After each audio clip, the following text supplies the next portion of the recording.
Lucas Alexander, and why not? He showed his best form of his career. In his last outing, it was a win over Steven Peterson in San Antonio, Paul. He did everything but finish his opponent in that one back in March. Looked great, looks the part of a featherweight prospect that could be very much on the rise. Yeah, absolutely. It was just unbelievable counter ability. Every time Peterson rushed him, he stepped off, left hook, right hand, or vice versa. Just very sharp kickboxing, very rangy, long, lean.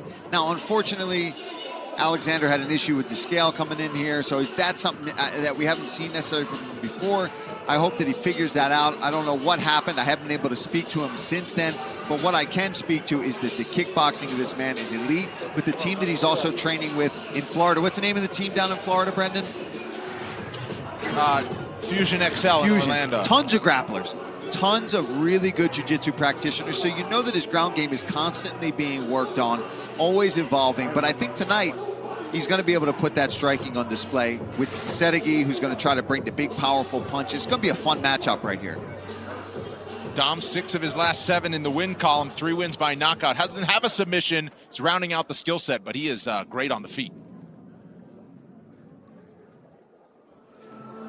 So Lucas Alexander in for his 3rd UFC appearance. 2nd for Jeka Saragih, representing Indonesia on his way to the octagon. Megan O'Leary joins us octagon side. The 28-year-old fought his way to the final of the Road to UFC tournament earlier this year, looking to get a big victory in the octagon today. A big victory after doing his first real weight cut.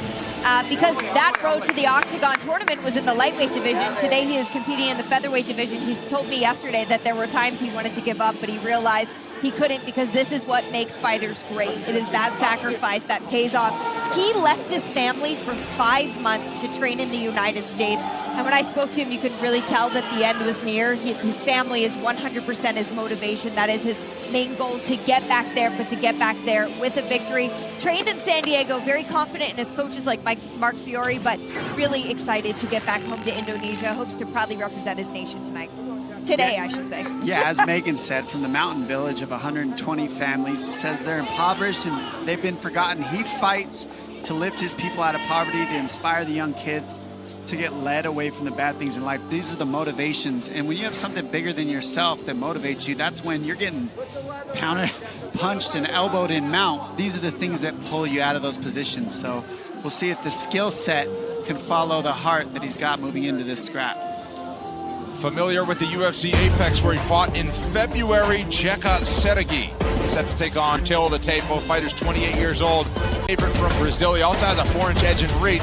He did. And now, fight fans, here we go with our next fight. 3 rounds in the UFC featherweight division. Introducing to you first, fighting out of the blue corner. He's a striker standing 5 feet 11 inches tall, weighing in over the featherweight limit at 148 pounds. In 11 fights, his record stands at 8 victories with 3 defeats. Fighting out of Orlando, Florida by way of Rio de Janeiro, Brazil. Here is Lucas, the Lion Alexander. And across the octagon, his opponent fighting out of the red corner. This mixed martial artist is 5 feet 8 inches tall. He weighed in at the featherweight limit, 146 pounds, and in 16 fights, holds a record of 13 victories with 3 defeats. Fighting out of Simalungun, Indonesia, here is Jeka Saragih!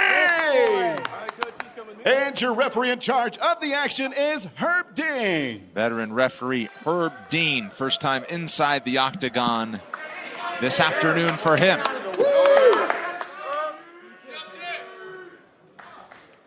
Lucas Alexander ready for UFC appearance number 3 here today. Ready, let's fight. And looking for back-to-back victories. Saragih is in the white, Alexander's in the yellow. Saragih has shown off a monster right hand. Alexander tends to counter a lot. We'll see if he can get off first. There we go. That's what he needs to go, be first. He's got very good counter ability, and being lanky as he is, he likes to pull the shorter people towards him and fight while he moves backwards, as you're seeing him try to pull Saragih now. Nice leg kick there from Alexander. Feinting the takedown early on in the fight. He's just trying to get the reads saragih by reaching for that. See how he reacts if he does go for a takedown.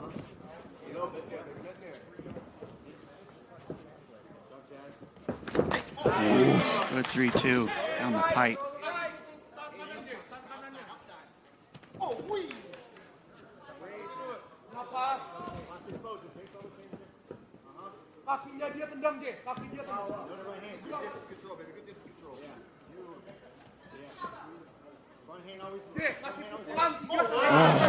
Beautiful counter uppercut there from Alexander. He's just got such good timing on his counters. You see, the second you make a move, he counters it. Yeah, this is where he's comfortable on the feet as he spills to his back after landing a kick. And use that. Oh! Saragih! Oh! Jeka saragih! I mean, the power, he just put it on display. This is why, if the power is there, anybody can go to sleep with 4-ounce gloves. Oh my goodness. Power personified for Jeka saragih, who used that scramble to his advantage. Alexander was off balance, and he landed a thunderous right hand to knock him out in the firsts. Oh. Let's take a look at this right now. I mean, he waits and then 2-3. I mean, heavy overhand right lands, and then the finish there up against the fence. I mean, beautiful. Herb Dean giving him a shot to come back together. Look how he gives the fighter a chance to get it together. Nope, not enough. Yeah, not happening today. Not happening on that one. Saragih takes away any chance of there being any fight left out of Alexander. Look at this. He waits, gets the angle. Boom. Overhand right. When you have that angle, you got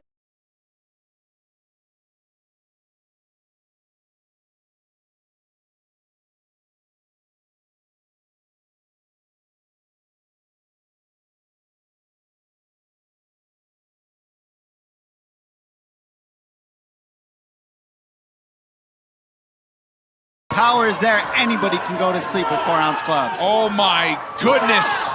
Power personified for Jeka saragih, who used that scramble to his advantage. Alexander was off balance, and he landed a thunderous right hand to knock him out in the firsts. Oh.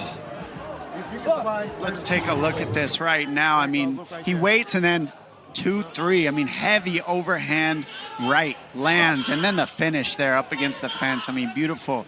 Herb Dean giving him a shot to come back together. Look how he gives the fighter a chance to get it together. Nope, not enough. Yeah, not happening today. Not happening on that one. Saragih takes away any chance of there being any fight left out of Alexander. Look at this. He waits, gets the angle. Boom. Overhand right. When you have that angle, you got